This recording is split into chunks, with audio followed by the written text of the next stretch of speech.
Bonjour à tous, je vous retrouve aujourd'hui pour vous parler du fonctionnement des annuaires inversés sud-africains.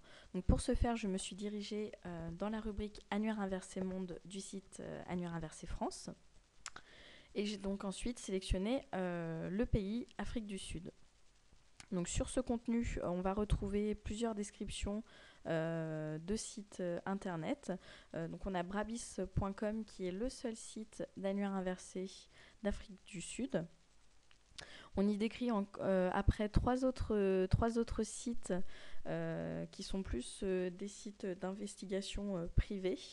Et enfin, on y décrit un dernier site qui, lui, va servir à répertorier tous les numéros suspects.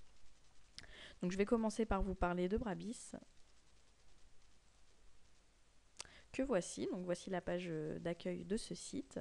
La petite spécificité, c'est qu'on peut rechercher des informations sur les entreprises de plusieurs pays, et notamment l'Afrique du Sud, et on peut identifier également les numéros de téléphone. Donc il vous suffit simplement de cliquer sur cette rubrique.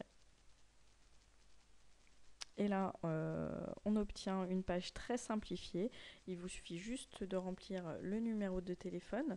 Donc, il ne faut pas mettre l'indicatif téléphonique de l'Afrique du Sud, donc le 0027. Il faut mettre directement le numéro de téléphone. Donc, par exemple, on va prendre celui de l'ambassade de France, donc le 012 425 16 00.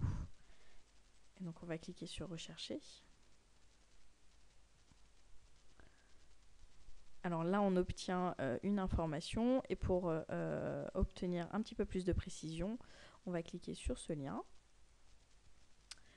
Et là, on obtient le nom de l'entreprise, le numéro de téléphone, le numéro de fax, on a une adresse et le secteur d'activité de l'entreprise.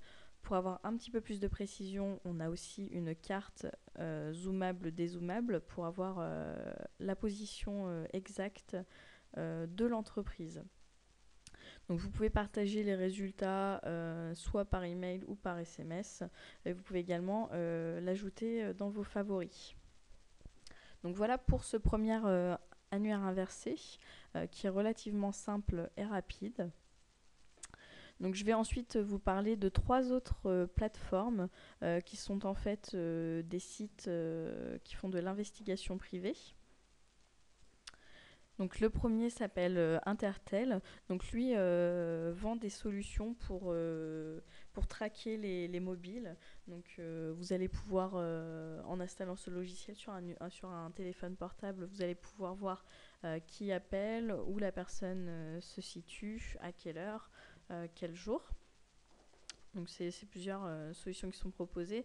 Donc c'est pas vraiment des solutions d'identification, c'est plus du traquage pour ce site. Ensuite, on va retrouver SWAT, qui est en fait un site de détective privé. Donc vous allez pouvoir identifier un numéro de téléphone, mais ils vont pouvoir également vous donner des informations beaucoup plus complètes sur une personne ou sur une entreprise. Donc il faut savoir que ces solutions sont payantes et coûtent relativement cher. Donc il faut être sûr des informations qu'on veut demander.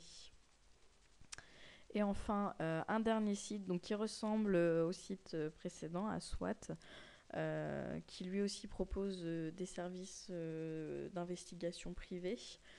Donc là, c'est pareil, c'est des services qui sont payants. Vous pouvez avoir l'identification d'un numéro de téléphone, mais vous pouvez avoir plein d'autres informations, aussi bien sur une entreprise que sur une personne.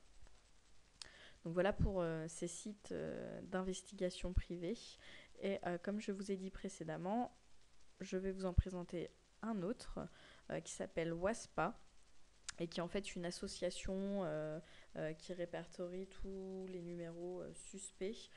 Donc il vous suffit simplement de déposer votre numéro en contactant ce site, de décrire votre expérience.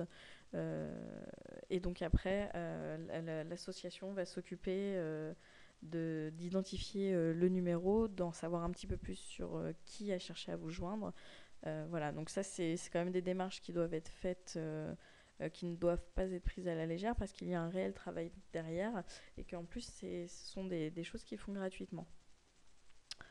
Donc voilà pour ce dernier site. Donc on voit qu'en fait finalement on a un seul site qui permet d'identifier un numéro de téléphone professionnel gratuitement. Donc c'est le premier, brabis.com. Et si toutefois vous n'arrivez pas à localiser un numéro de téléphone, vous pouvez toujours, à identifier un numéro de téléphone, vous pouvez toujours le localiser. Donc déjà, si vous recevez un numéro commençant par le 0027, ça veut dire qu'il provient forcément de l'Afrique du Sud puisque c'est l'indicatif téléphonique de ce pays. Et ensuite, les chiffres qui vont suivre cet indicatif vous indiqueront la localité du numéro de téléphone. Donc par exemple, c'est un numéro provenant de Johannesburg. Vous recevrez un appel composé de cette sorte, 0027 10. Et donc là, vous pouvez l'identifier comme provenant de cette ville. Vous pouvez également composer ce numéro dans notre moteur de recherche qui se situe tout en haut de la page pour pouvoir avoir la localisation exacte du numéro de téléphone. Donc de toute façon, on vous fournit au moins le nom du pays et après on peut vous fournir aussi la ville. Voilà. Ensuite, il faut savoir que si vous êtes en France et que vous voulez appeler en Afrique du Sud, vous devrez composer d'abord l'indicatif téléphonique de l'Afrique du Sud, le 0027, puis le numéro de téléphone.